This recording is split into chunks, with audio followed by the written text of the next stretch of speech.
우리 2주 전에 우리 교회 주일학교에서 전국 주일학교 성경 고사대회 등을 참석하기 위하여 우리 전도사님과 또 몇 분의 교사들 그리고 어린이들이 함께 부산에 있는 수영록교회를 다녀왔습니다. 이번 주에 이제 시상식을 할 건데요. 수영록교회는 부산에서 가장 건강한 교회 중에 하나입니다. 해운대 바다가 멀리 보이는 아름다운 곳에 예배당이 세워져 있습니다. 저도 2년 전에 기회가 돼서 이 교회를 탐방한 적이 있었습니다. 그 교회에 새벽 기도를 탐방했는데요. 새벽 기도가 제가 6시쯤에 탐방했는데 그때가 제 3부 새벽 기도였습니다. 3부. 그러니까 1부, 그리고 2부, 그리고 3부. 3부는요, 대배 뺨치게 성가대도 있고 아주 뜨거운 시간들을 새벽에 보내는 것이 인상적이었습니다. 전 성도들이 교회 공동의 기도 제목을 가지고 뜨겁게 기도하는 것을 보았고요. 가장 인상적인 것은 이거였습니다. 기도회가 끝나면 성도들이 우르르 강단으로 올라오는 것입니다. 경쟁이나 하듯이. 그러면서 거의 1시간 이상씩 뜨겁게 통성으로 기도하는 것을 보고 얼마나 큰 감동을 받았는지 모릅니다. 수영록교회를 개척한 분은 잘 알다시피 정필도 목사님이시죠. 이 설교를 준비하면서 이분이 쓰신 책 교회는 무릎으로 세워진다를 다시 읽어보았습니다. 이 책을 읽었을 때에 담임 목사가 되어서 이 책을 읽으니까 더 많은 도전과 또 더 많은 회개를 하게 되었습니다. 이 책의 내용 중에서 가장 도전이 되는 말은 다음이었습니다. 기도에 눈물이 차야 예배당이 채워진다. 그리고 내가 죽어야 성령이 살아난다. 진정한 부흥은 기도의 부흥에서 시작된다. 기도하는 자는 절망하지 않는다. 무릎으로 가는 길이 가장 빠르다. 우리 사랑하는 서울 홍성교회 기도의 동역자들이여, 우리가 매주 금요일 날 이 자리에 모이는 이유가 무엇이겠습니까? 그것은 바로 우리도 이 자리를 기도로 가득히 채워서 하나님 앞에 기도의 응답을 받기 위해 우리가 이 자리에 모인 것을 믿으시기 바랍니다. 또한 지난 55년 동안 주야로 눈물을 흘리며 기도를 쌓아왔던 우리 앞선 장로님들과 권사님들의 그 기도에 우리가 응답이 되기를 위하여 우리가 이 자리에 모인 것을 믿으시기 바랍니다. 저는 이 책을 읽으면서 제 자신을 돌아보았습니다. 저도 혹시 담임 목사로 섬기면서 제 자신의 어떤 경험과 또 제 자신의 어떠한 것을 신뢰하는 것이 아닌가 제 자신을 살펴보았습니다. 그러면서 더욱더 우리 교회가 정말 머리 대신 예수님 한 분만을 신뢰할 수 있도록 하나님 그러한 교회가 되도록 그렇게 무릎을 꿇었습니다. 특별히 우리 성도님들께서는 날마다 저를 위해서 기도해 주셔야 됩니다. 이렇게 기도해 주셔야 됩니다. 나중 사랑이 처음 사랑보다 더욱더 깊어질 수 있도록, 그리고 나중의 헌신이 처음 헌신보다 더욱 커질 수 있도록 그렇게 기도해 주십시오. 무엇보다 우리 예수님은요, 섬김을 받으러 온 것이 아니라 섬기러 이 땅에 오셨고 또 많은 사람을 위한 대속물로 이 땅에 오셨다고 말씀하셨는데, 그러한 예수님의 발자취를 따라가는 그러한 주의 종의 삶을 살아갈 수 있도록 기도해 주시기를 간곡히 부탁드립니다. 이것은 저뿐만 아니라 이 자리에 머리 숙인 우리 모든 기도의 동역자들에게도 해당되는 그런 동일한 우리의 기도 제목일 줄을 믿습니다. 그래서 저희는 기도의 능력을 간절하게 사모합니다. 저 부산의 그 척박한 땅에서 기도 하나만으로 정말 건강한 교회를 이루었던 수영록교회처럼, 아니 예전에 나누었던 일평생 5만 번 이상의 기도 응답을 체험하였던 조지 밀러 목사님처럼 우리도 일생 동안 그런 강력한 기도의 응답을 사모합니다. 정말 기도의 그 응답들이 우리의 삶 가운데에 얼마나 가득히 넘치기를 원하십니까? 그렇다면 우리는 본문을 통하여 이러한 질문을 한번 던져보게 됩니다. 어떻게 하면 우리가 기도의 능력을 강하게 체험할 수가 있을까요? 어떻게 더 기도의 그 많은 역사들을 우리의 일상의 삶에서 경험할 수가 있을까요? 본문에 예수님은 가장 먼저 이것을 말씀하십니다. 첫 번째로 합심해서 기도할 때에 기도의 능력을 체험할 수 있다고 말씀하고 있습니다. 다 함께 따라하겠습니다. 합심해서 기도할 때입니다. 우리 주님은 19절에서 기도의 능력에 대해 이렇게 말씀하셨습니다. 19절 말씀을 다 같이 읽겠습니다. 시작.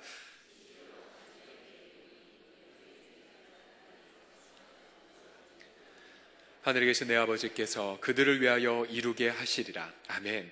자, 본문의 말씀을 자세히 경청해 보십시오. 먼저 첫 번째, 기도 응답의 최소 인원은 몇 명입니까? 몇 명이요? 예, 2명입니다. 2명. 그러면 기도 응답의 마음의 상태는 무엇입니까? 그 두 사람이 뭐 하라고요? 합심해서, 합심. 여기서 합심하다는 것은 말 그대로 두 사람이 두 마음이 되는 것이 아니라 한 마음이 되는 것을 뜻합니다. 이 합심하다의 원래의 뜻은 뭐냐면 같은 소리를 내다입니다. 같은 소리를 내다. 혹은 함께 일치하다라는 뜻을 가집니다. 그러니까 조건이 최소 인원이 2명, 그 다음에 조건은 우리 마음이 두 사람이 하나 되는 것. 그 다음에 또 한 가지 질문입니다. 기도에 응답받는 장소가 어디라고 말합니까? 어디서 너희가 응답을 받는다고요? 하늘에서요? 예배당에서요? 땅이죠, 땅. 땅에서 내가 너희에게 응답해 주시겠다고 말씀하셨습니다.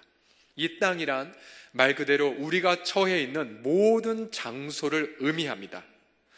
예를 들어서 판자촌과 같이 작은 집이라 할지라도 기도 응답이 제한되지 않는다는 것이죠.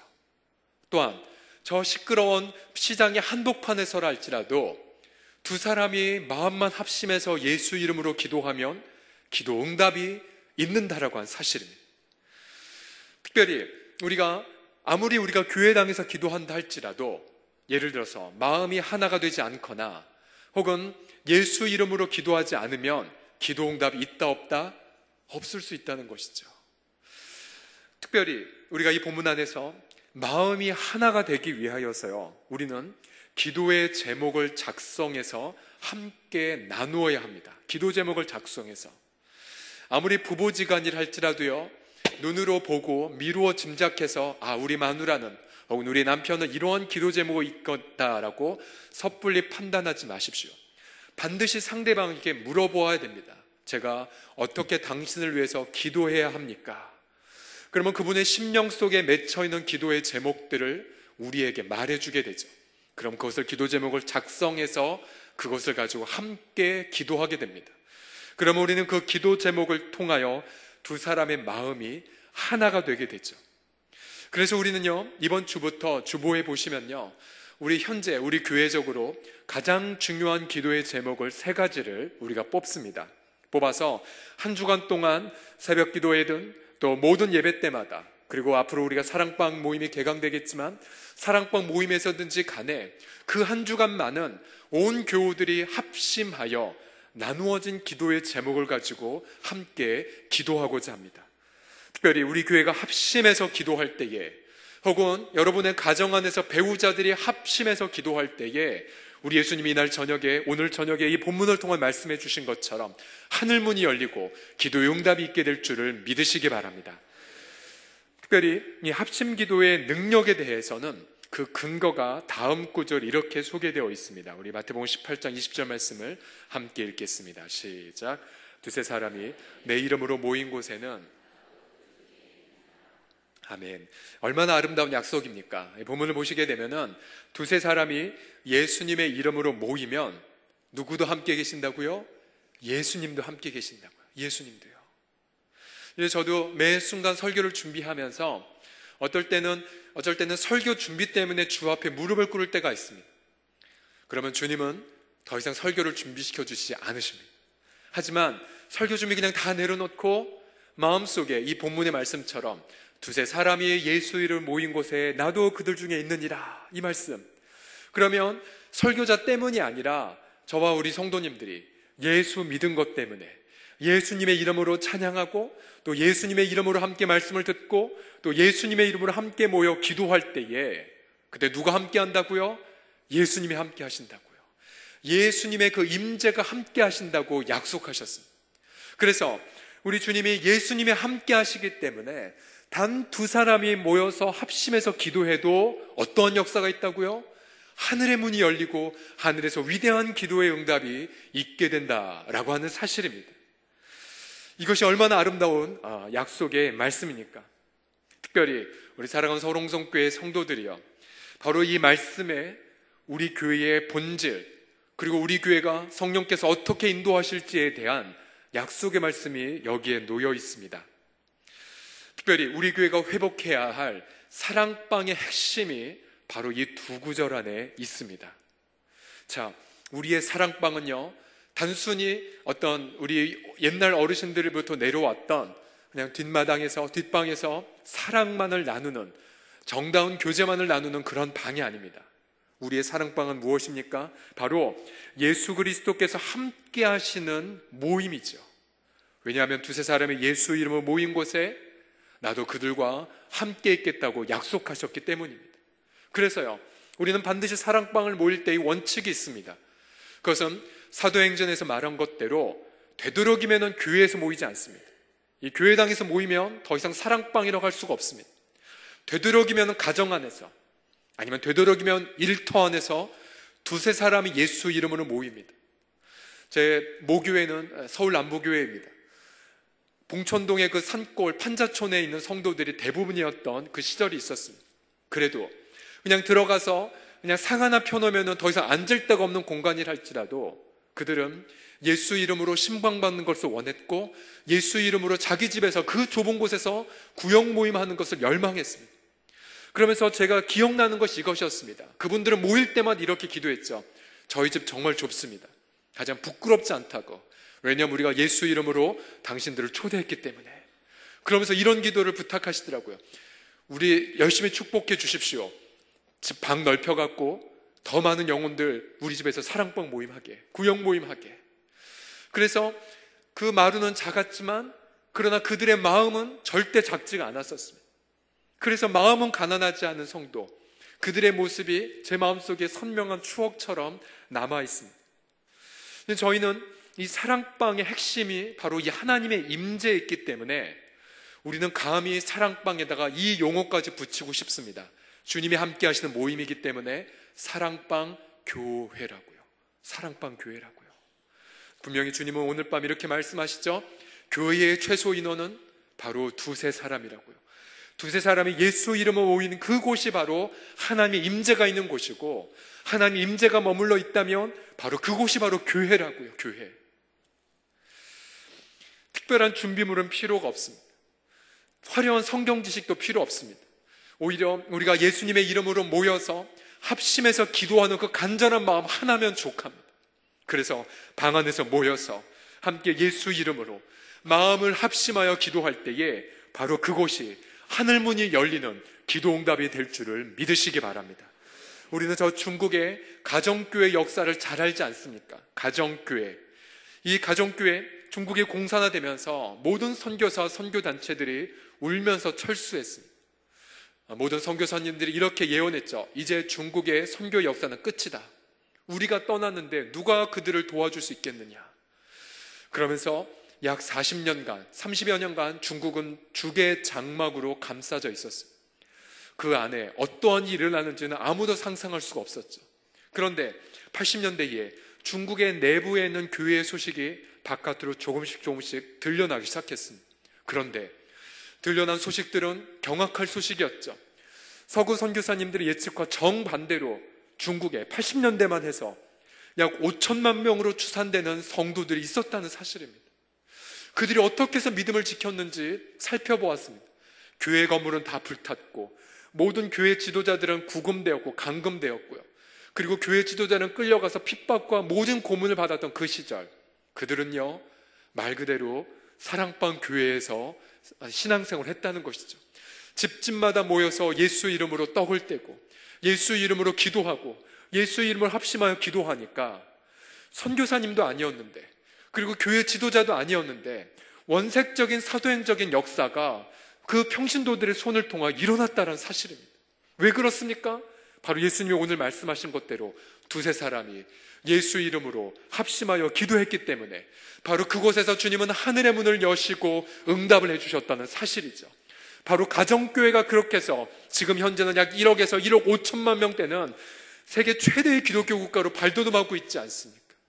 그렇다면 우리 사랑하는 성도님들, 저 중국에 있는 교회들이 가정교회를 통하여 지금 중국을 변화시킬 준비를 하고 있다면 그보다 더한 헌신, 그보다 더한 열정으로 눈물과 피로 여기까지 흘러왔던 우리 홍성교회 성도들이요, 사랑방 교회를 통하여 이 민족을 변화시키고 또 이 민족을 치유시키지 않으시겠습니까? 사랑방 교회뿐만 아니라 일터에서 모이는 그 두세 사람이 안 되는 모임을 통하여서 이 세상을 변화시킬 놀라운 하나님의 기도의 통로가 다 되시기를 예수님의 이름으로 축복합니다. 예전 교회에서 지구사역자로 있으면서 목장 탐방을 주중에 가장 중요한 사역으로 여겼습니다. 탐방을 하면서 저 혼자 몰래 간직하며 발견한 비밀이 있었습니다. 보통 성도님들이 목사님 이거 놓고 기도해 주십시오 라고 요청하는 제목들이 있지요. 그럼 저희들이 그 제목을 붙잡고 이제 새벽에 기도하고 합니다. 그럼 이제 기도가 응답이 되면은 달려와서 목사님 감사합니다, 기도해 주세요, 감사합니다라고 말하죠. 그런데 언제부터인가 목사들이 기도하는 기도 응답보다 더 빠르게 응답되는 현장을 발견하기 시작했습니다. 근데 발견했지만은 전혀 질투심이 일어나지 않았습니다. 거기가 어딘지 아십니까?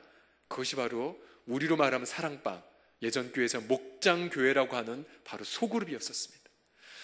한 사람의 영빨 좋은 사역자가 기도하는 기도응답의 속도보다, 여러분 잘 들어보십시오, 평신도들이 예수님 원칙대로 두세 사람이 주의 이름 모여 기도하는 그 기도 모임, 탐방 가보면요 기도도 유창하지 않습니다. 또 목사님 왔다고 얼굴 빨개지면서 기도도 잘 못 마무리하는 경우도 많이 봤습니다. 찬양도 틀리고요, 찬양하다가 곡도 틀리고, 그러면서 어색해하면서 아유 목사님 계시니까 부담스러워서 못하겠네라고, 그런 어색한 모임.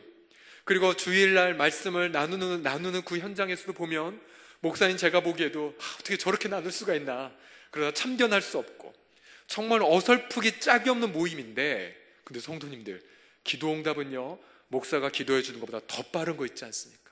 왜요? 두세 사람 예수 이름 모인 그곳이 기도응답의 장소이기 때문에 그렇습니다. 그래서 우리는 무엇보다 기도의 능력을 더 체험하고 싶으십니까? 합심기도의 능력을 사랑방교에서 배우시는 우리 모든 성도님들이 되시기를 주의 이름으로 축원합니다. 두 번째로, 어떻게 우리가 기도의 능력을 체험할 수 있습니까? 두 번째는 이것입니다. 잃어버린 한 영혼을 위해 기도할 때입니다. 함께 따라하겠습니다. 시작. 잃어버린 한 영혼을 위해 기도할 때입니다. 자, 예수님은 이토록 위대한 기도의 응답을 약속해 주셨습니다. 그런데 왜 이토록 중요한 기도의 응답을 약속해 주셨겠습니까? 이를 알기 위해서 예수님이 무슨 말씀을 하시다가 이 기도 응답을 보장해 주셨는지 우리가 앞뒤 문맥을 살펴보아야만 합니다. 우선 먼저 12절에서 14절까지 말씀을 함께 읽겠습니다. 우리 다 같이 읽겠습니다. 시작.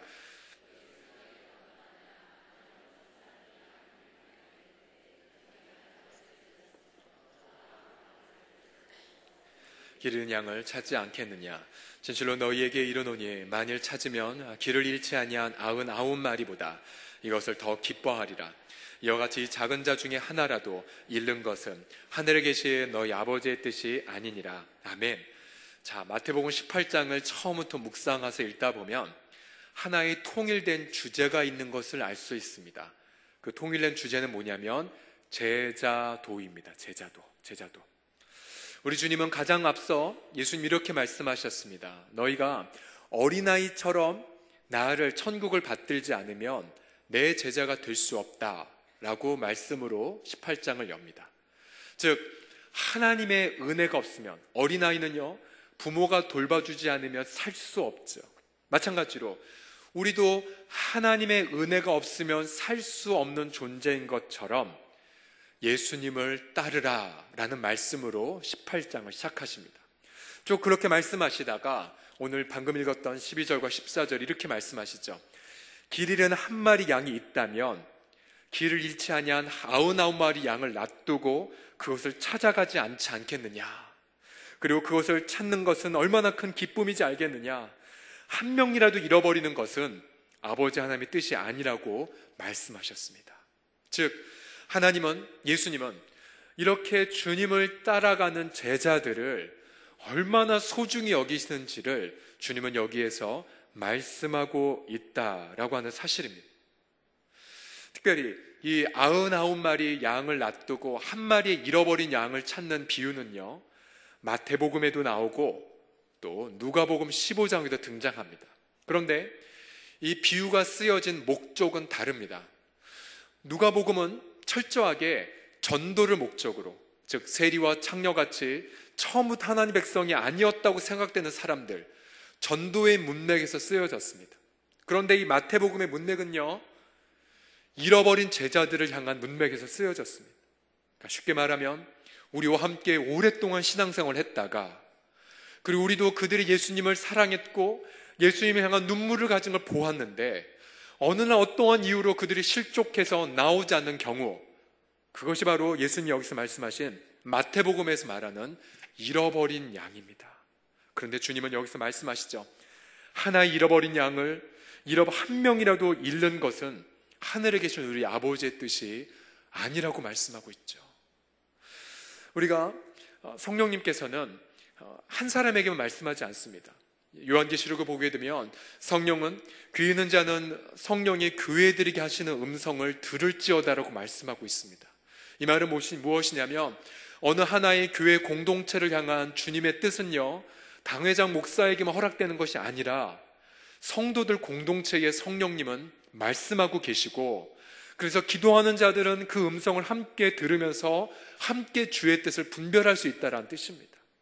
근데 모든 기도하는 사람들이 모두 다 이렇게 말합니다. 지금 1월달, 제가 온 지 이제 약 한 달째 넘어가고 있는데 모두 다 두 가지의 성령의 음성을 듣고 있습니다. 아십니까? 첫 번째 음성은 이것입니다. 예배의 회복, 예배의 회복. 모든 분들이 다 동일하게 말하고 있어요. 예배 가운데 기쁨을 회복되게 하여 주옵소서라고. 성령의 음성을 다 듣고 있는 거예요. 근데 두 번째 음성이 있습니다. 그게 뭐냐면, 하나님, 잃어버린 영혼 돌아오게 해주십시오. 여기서 말하는 잃어버린 영혼은 전도도 물론 해당되지만 1차적으로 우리는 우리 가운데 있다가 실족해서 안 나오는 지체들을 말합니다. 잃어버린 영혼들. 이 기도 제목은요, 모든 사람들이 회의 안 했고 토론 안 했음에도 불구하고 모두가 똑같이 듣는 성령의 음성입니다. 그런데 우리 주님이요, 너희가 두 사람이 합심하여 기도하면 하늘에서 응답해 주겠다고 했을 때 이 기도 응답은 어떠한 문맥에서 주신 줄 아십니까? 그것은 이것입니다.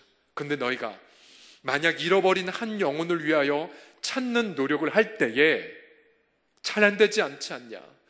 사람이 바뀌는 게 얼마나 힘들지 않느냐?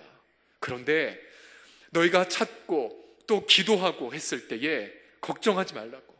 하나의 잃어버린 영혼을 위해 찾아갔을 때에 그 목적으로 두 사람이 합심해서 기도하면 나도 역사해 줄게. 나도 함께 해줄게. 나도 그 영혼이 돌아올 수 있도록 힘써 줄게요 라고 주님이 여기서 말씀하시는 것입니다. 그 다음 문맥을 한번 보십시오. 15절부터 17절까지를 보면요, 그 잃어버린 영혼을 어떻게 회복할 수 있는지의 방법을 주님이 이렇게 말씀하여 주셨습니다. 우리 15절과 17절 말씀을 함께 읽겠습니다. 시작. 내 형제가 죄를 범하거든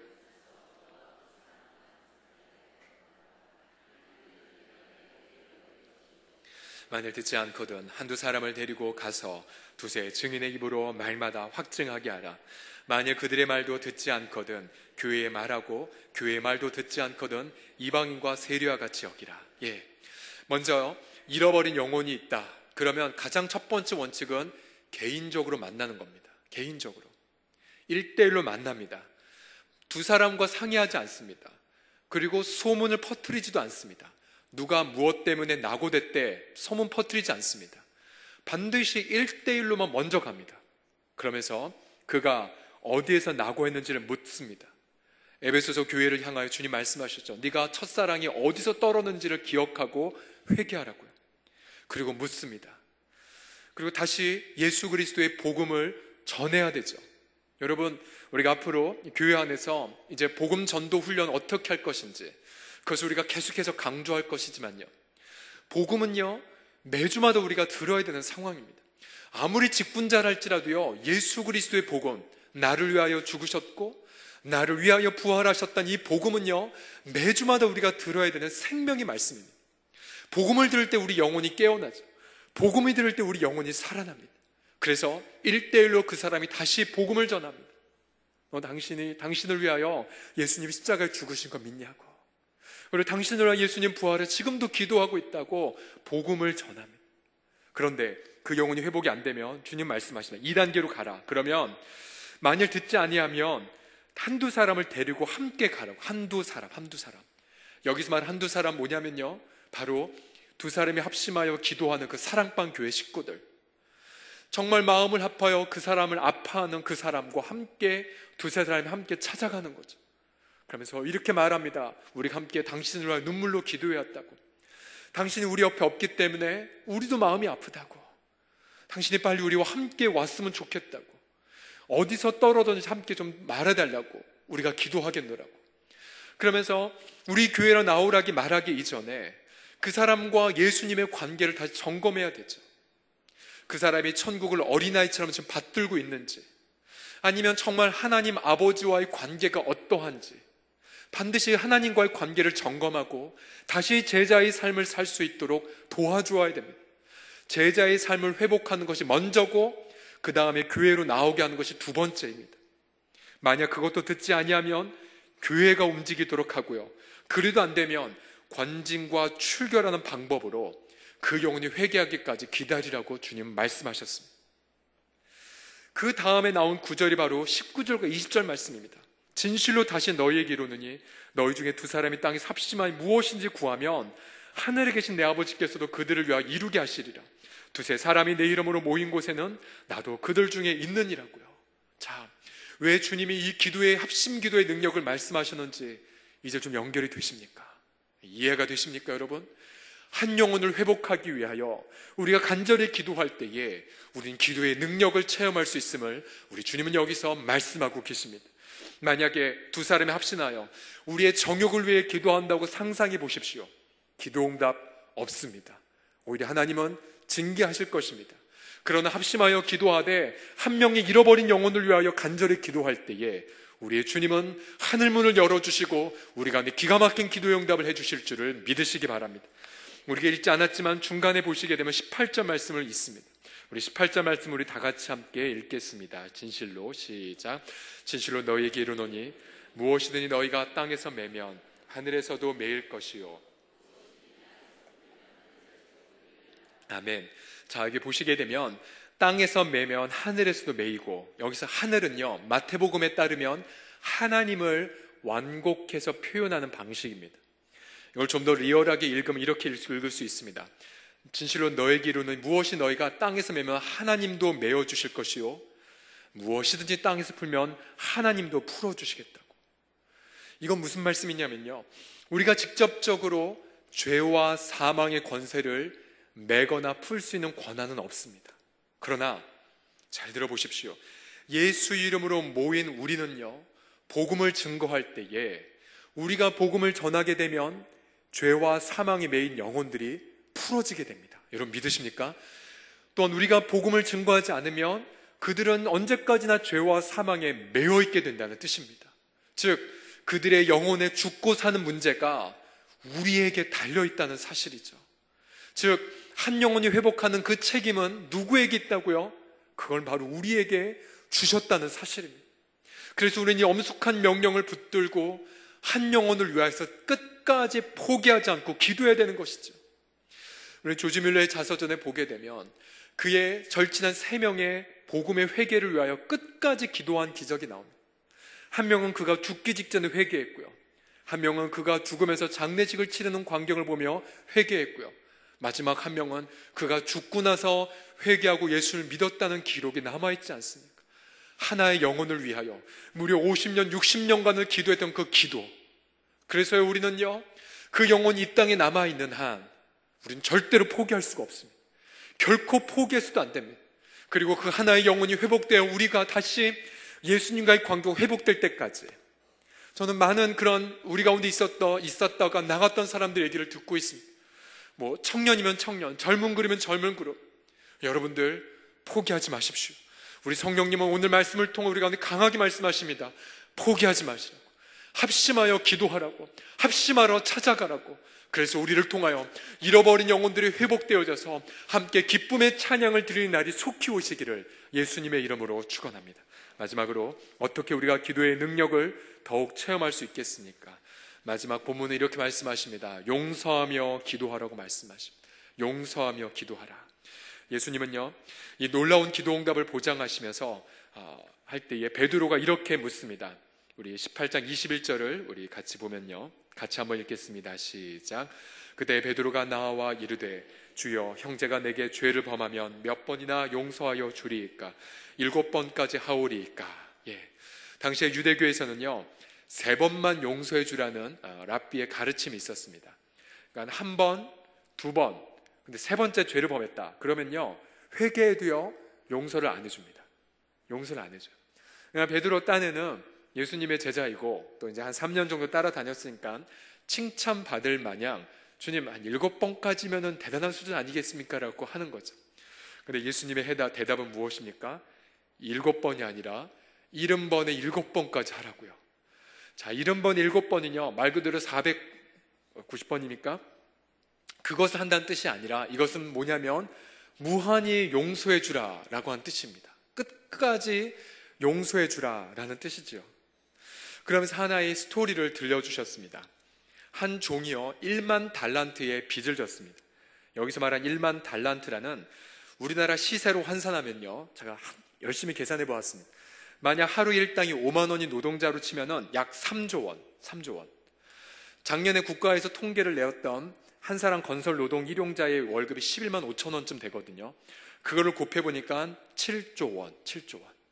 그러니까 한 명이 3조 원에서 7조 원이나 되는 어마어마한 빚을 왕에게 진 것이죠. 상상이 안 되시죠, 여러분? 3조 원, 7조 원. 그런데 더 황당한 것은 뭐냐면 이제 종이 왕이시여 참아주시면 제가 갚겠습니다라고 얘기를 했죠. 그런데 이 왕은 너무나 황당하게도 아니면 얼마나 엄청난 부자인지 모르겠지만 불쌍히 여기면서 3조 원을 탕감해 줍니다. 자, 예수님의 비유를 나중에 우리가 공부할 시간이 있겠지만 비유를 보면 과장된 캐릭터들이 등장합니다. 여기 말한 3조 원의 빚을 탕감해 준 왕도 과장된 캐릭터죠. 제정신이 아니거나 무지무지한 부자 둘 중에 하나일 겁니다. 그런데 주님은 이 이야기를 통하여서 하나님의 용서가 얼마나 무지무지한지를 이 과장된 인물을 통하여 보여주신 거죠. 이제 이야기는 계속되어서 이제 이 상상할 수 없는 빚을 면제받은 종이 자신에게 빚을 진 사람을 만납니다. 100데나리온. 100데나리온은 얼마냐면요 작게 치면 500만 원, 많이 치면 약 1000만 원가량 정도 됩니다. 이것도 뭐 적지 않은 금액이죠.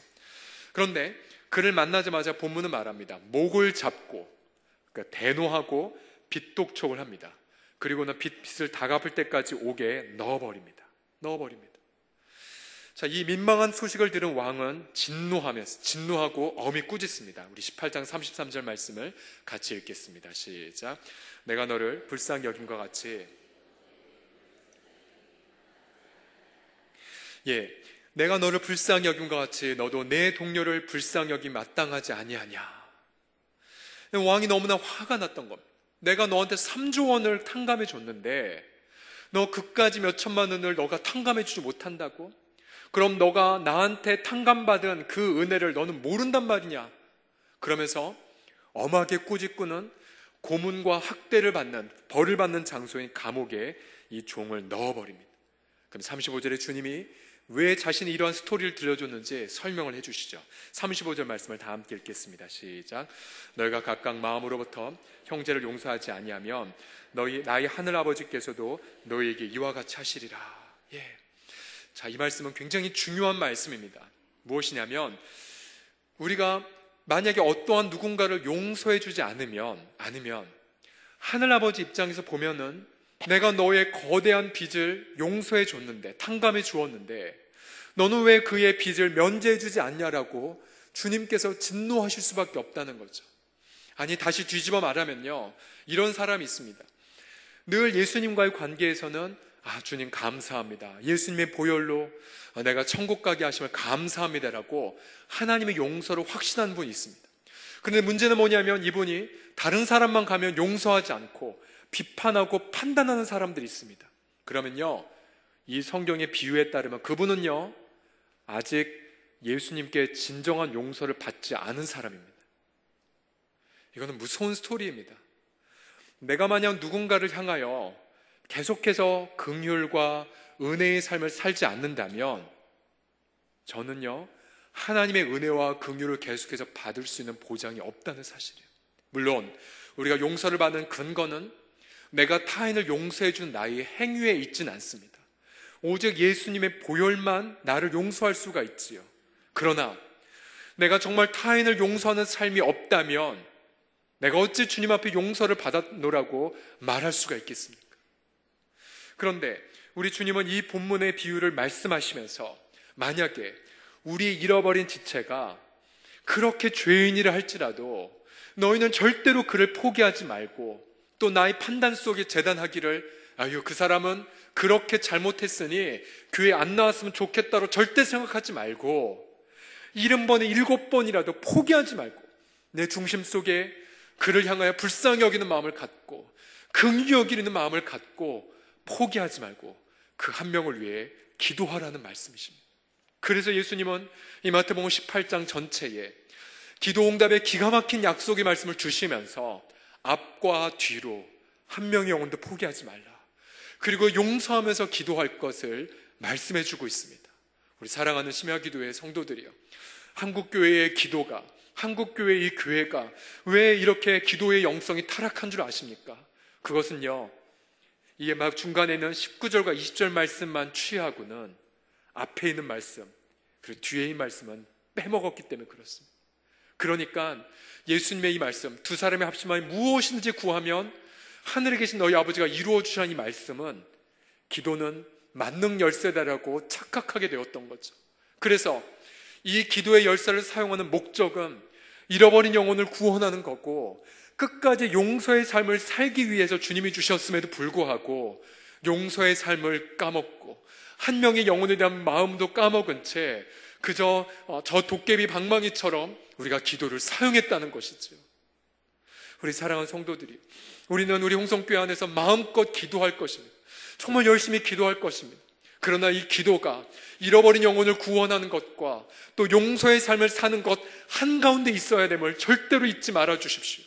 반대로 우리가 잃어버린 영혼과 또한 용서의 삶을 실천하면서 기도를 하게 될 때에, 그때에 우리는 하나님의 그 기가 막힌 기도의 응답의 삶을 경험하게 될 줄을 믿으시기 바랍니다. 전에 코리텐붐 여사의 그런 스토리를 들려드렸는데요, 그 여사가 이제 수용소에서 나와서 그러면서 복음을 전할 때의 이야기입니다. 하나님이 말씀하셔서 너는 저 독일에 가서 복음을 전하라고 말씀하자 네덜란드인으로서 끔찍한 독일인의 학대를 받은 이분은 처음에는 저항했습니다. 주님, 제가 어떻게 원수된 나라에 가서 복음을 전하겠습니까? 근데 주님의 사랑에 감건되어 독일에 가서 마음껏 종전 후에 복음을 전합니다. 그런데 복음을 전하고 어느 날 강단에 내려와 수많은 사람들과 악수하는데 그때 허름한 외투를 입은 한 남자가 자신에게 다가옵니다. 근데 멀리서 보니까 그의 낯빛이 익숙합니다. 그는 바로 자신을 괴롭혔던 수용소의 감독관이었습니다. 그 사람을 통해 수많은 여성들이 한겨울날 나체로 밖에 있었고요, 심지어 자신의 언니조차도 그에 의해 모욕을 당한 채 감옥에서 죽을 수밖에 없었습니다. 끔찍한 원수가 오자, 근데 그는 자신을 알아보지 못했습니다. 근데 그 사람이 이 여사에게 손을 내밀어 악수를 청하는 것입니다. 그 순간 이 텐붐 여사는 속으로 이렇게 기도했습니다. 주님, 저는 하늘에서 진노의 벼락이 내려 이 사람을 때리기 전까지는 절대로 용서할 수 없습니다. 저를 도와주십시오. 저는 도저히 이 사람만은 용서할 수 없고 악수할 수 없습니다. 저를 좀 이해해 주십시오. 그때 주님은 그 선상에서 주의 음성을 들려주셨습니다. 사랑하는 나의 딸아, 나는 너에게 용서를 위해 기도하라고 말하지 않았고 나는 용서하라고 명령을 했다. 십자가에서 나를 못 박고 죽이고 침뱉으며 채찍으로 때리고 조롱하며 가시관을 씌워서 나를 괴롭히는 사람들을 내가 용서하지 않았니? 그러기에 너도 용서해 주어라. 여사는 그 짧은 순간 심각하게 하나님 앞에 절규했습니다. 하나님, 전 절대 못합니다. 하나님, 전 절대 못합니다. 그러면서 하나님과 여사의 그 시간을 초월한 끊임없는 갈등의 기도가 시작이 되죠.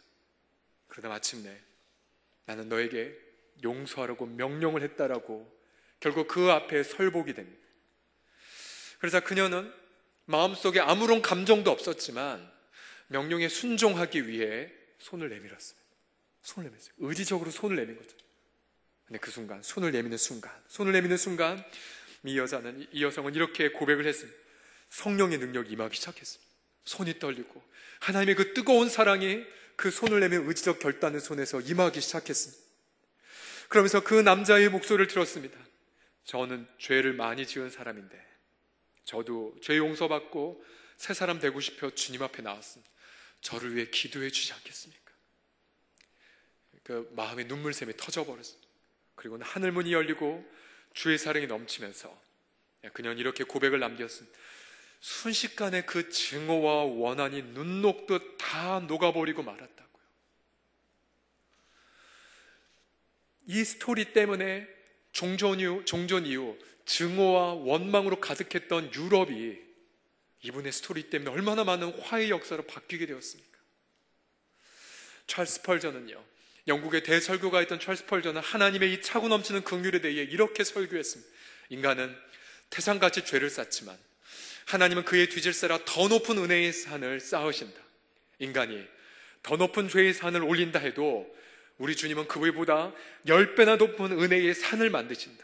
이 경주는 계속되다가 마침내 전능하신 하나님이 인간이 쌓은 죄의 산을 뿌리채 뒤흔들어 마침내 알프스 산에 한 마리 파리를 묻어버린 듯 은혜의 산 아래 파 묻어버리신다. 아무리 엄청난 죄라고 할지라도 무한하신 하나님의 은혜를 막지는 못한다. 할렐루야. 이 은혜가 예수 그리스도의 십자가 안에서 오늘 이 밤 우리 가운데에 임하고 있습니다. 그래서 우리는요, 그 은혜와 그 긍휼에 감격하여 우리 주 앞에 엎드리며 하나님 감사합니다. 제가 1만 달란트 빚진 종 바로 저인데 허물과 죄가 많아서 나는 죽은 자였는데 나를 용서해 주시고 나를 구원하셔서 예수님의 제자로 삼아주신 주님을 찬양합니다. 내가 그 주님의 사랑 때문에 잃어버린 영혼을 위하여 간절히 기도하겠습니다. 내가 결코 그들을 포기하지 않겠나이다. 하늘문을 열어주셔서 그들이 다시 마른 뼈랄지라도 다시 일어나 하나님의 군대로 일어나는 것을 보게 하여 주시옵소서라고 간절히 기도하는 귀한 이 밤이 되시기를 예수님의 이름으로 축원합니다.